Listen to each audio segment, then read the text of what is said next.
Saudara-saudariku yang terkasih, hari ini Kamis 24 Maret 2022. Saya Romo Sika dari Paroki Santo Stefanus, Surabaya. Dalam nama Bapa dan Putra dan Roh Kudus. Amin. Siapa tidak bersama aku, ia melawan aku. Mea culpa, mea culpa, mea maxima culpa.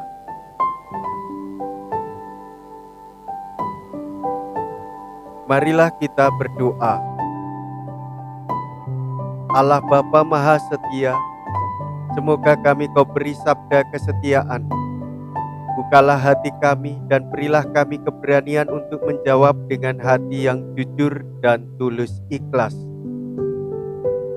Dengan pengantaraan Yesus Kristus yang hidup dan berkuasa bersama dengan Dikau dalam persekutuan Roh Kudus, kini dan sepanjang masa.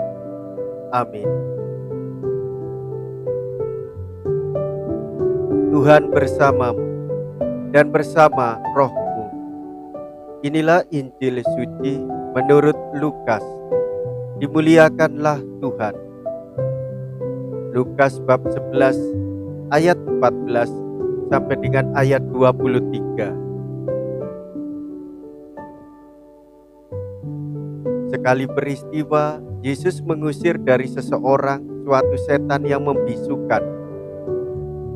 Ketika setan itu keluar, orang bisu itu dapat berkata-kata. Maka heranlah orang banyak. Tetapi ada di antara mereka yang berkata, ia mengusir setan dengan kuasa Beelzebul, penghulu setan. Ada pula yang meminta suatu tanda dari surga kepada Yesus untuk mencobai dia. Tetapi Yesus mengetahui pikiran mereka, lalu ia berkata, setiap kerajaan yang terpecah-pecah pasti binasa, dan setiap rumah tangga yang terpecah-pecah pasti runtuh. Jikalau iblis itu terbagi-bagi dan melawan dirinya sendiri, bagaimanakah kerajaan dapat bertahan? Sebab kamu berkata bahwa aku mengusir setan dengan kuasa Beelzebul. Jadi, jika aku mengusir setan dengan kuasa Beelzebul, dengan kuasa apakah pengikut-pengikutku mengusirnya? Nah, merekalah yang akan menjadi hakim. Tetapi jika aku mengusir setan dengan kuasa Allah, maka sesungguhnya kerajaan Allah sudah dekat kepadamu. Apabila seseorang yang kuat dan bersenjata lengkap menjaga rumahnya sendiri, maka amanlah segala miliknya. Tetapi jika seorang yang lebih kuat daripadanya menyerang dan mengalahkannya, maka orang itu akan merampas perlengkapan senjata yang diandalkannya dan akan membagi-bagi rampasannya. Siapa tidak bersama aku, ia melawan aku, dan siapa tidak mengumpulkan bersama aku, ia mencerai-beraikannya. Demikianlah sabda Tuhan. Terpujilah Kristus. Saudara-saudariku yang terkasih, sejuru selamanya orang dapat membiarkan dirinya hidup di bawah arus kebiasaan. Namun bila kita ingin menyadari diri, maka kita selalu harus memilih atau menentukan sikap di dalam bertindak. Bila tidak, ada bahaya kita terbawa oleh arus, sehingga tak sanggup dan tak mampu lagi memilih yang lebih baik. Maka seruan Yesus akan merupakan tuntutan yang mendesak. Yang tidak mengikuti aku, ia melawan aku.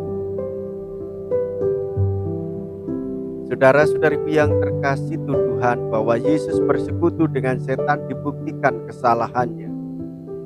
Perumpamaan dua macam tentang kerajaan yang terpecah belah dan kemenangan orang yang lebih kuat menggambarkan kekuasaan yang melebihi kekuasaan setan. Maksud Yesus ialah agar mereka tahu bahwa karyanya itu didukung kekuasaan ilahi. Yang tidak mengikuti aku melawan aku. Yesus mengingatkan tentang betapa pentingnya kesatuan dengan Allah. Kesatuan kita dengan Allah akan memampukan kita untuk melawan aneka kekuatan jahat yang terus berusaha menghancurkan hidup kita, keluarga kita, masyarakat kita. Saudara-saudari, kekuatan ilahi adalah sumber bagi kita untuk mewartakan kasih, pengampunan, persaudaraan. Itulah tugas kita sebagai orang Kristiani. Hidup untuk menghadirkan kasih Yesus. Kita hidup untuk bersatu sebagai saudara, saling menolong dan saling membantu.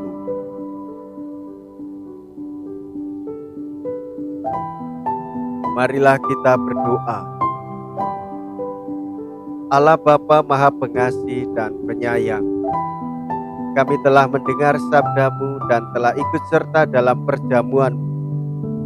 Kami mohon, semoga kami menjadi umat-Mu yang pantas dan selalu menjadi tanda bahwa Engkau selalu hadir di dunia ini. Dengan pengantaraan Kristus Tuhan kami. Amin. Tuhan beserta kita, sekarang dan selama-lamanya.